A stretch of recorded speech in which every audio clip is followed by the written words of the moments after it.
It's sunrise over the shores of the Dead Sea. And already, farmer Guy Ehrlich has been hard at work bringing love to his rare, hand-grown farm of ancient biblical medicinal plants. This is the Boswellia sacra, the true frankincense, the frankincense of the Holy Temple, of the incense of the Holy Temple. This is the frankincense from the gift of the three Magi to Mary. This is considered to be the most important frankincense in the world. The Boswellia sacra, known as frankincense, and the balm of Gilead are two desert shrubs that flourished in this region. There are more than a dozen references in the Old Testament. The first time we meet the plant is when the brothers of Joseph throwing him to the hole. In this situation, the Bible tells us about a caravan of Ishmaelites carrying a smelly cargo.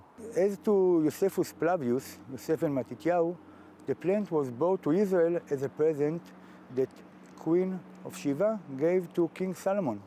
Wow. In order to produce the resin, you make a special cut in the tree and let the resin go out and dry. It's called tears. You can understand why it's called tears. Look at the shape of the resin. So this basically, when it dries, it literally will be connected to the tree. Out? Yeah.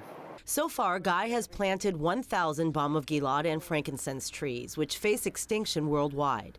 Within 4 years, his crop started bearing fruit in the form of an aromatic resin that he has been bottling with the ingredients that queens like Sheba and Cleopatra used as perfume. This is how they made perfume in ancient time. It's on the base of a vegetable oil, in this case almond oil, together with a unique blend of essential oil, among them balm of Gilead and frankincense and myrrh and the lavender and the cinnamon and the So this is what Cleopatra and Queen Sheba smelled like? Yeah, this is how they smell like. But even more so, Guy says these formulas were used as anointing oils by the kings of Israel and the priests of the first and second temples. And do something like this. Abracadabra, whoa, and now we have becoming this. a queen. Now you have this. This is the anointing oil of the third temple, a mixture of the first and the second. Are we building the third temple together? We are not building him, but we are waiting for him. Researchers are looking to prove that the oil has medicinal properties in treating everything from inflammation, cataracts, epilepsy, respiratory problems, snake bites, anxiety, and possibly even cancer. Less than a mile away is Jericho, one of the world's oldest cities dating back to 9000 BC. It was also home to the largest plantation of balm of Gilead during ancient times.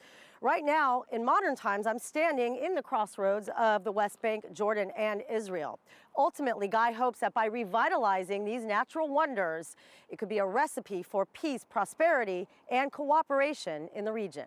However, politics has gotten in the way of history.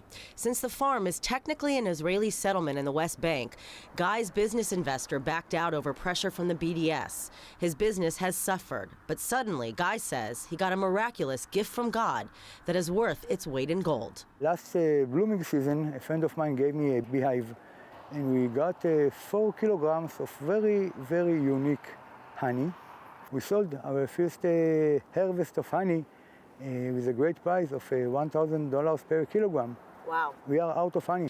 Guy hopes to find another investor with a goal of planting 100,000 trees and starting a local R&D center for medicinal plants. It's a feeling of great responsibility because if we want the next generation to use the frankincense as a cure for a body and the heart, we have to make agriculture out of it. Otherwise, it would disappear.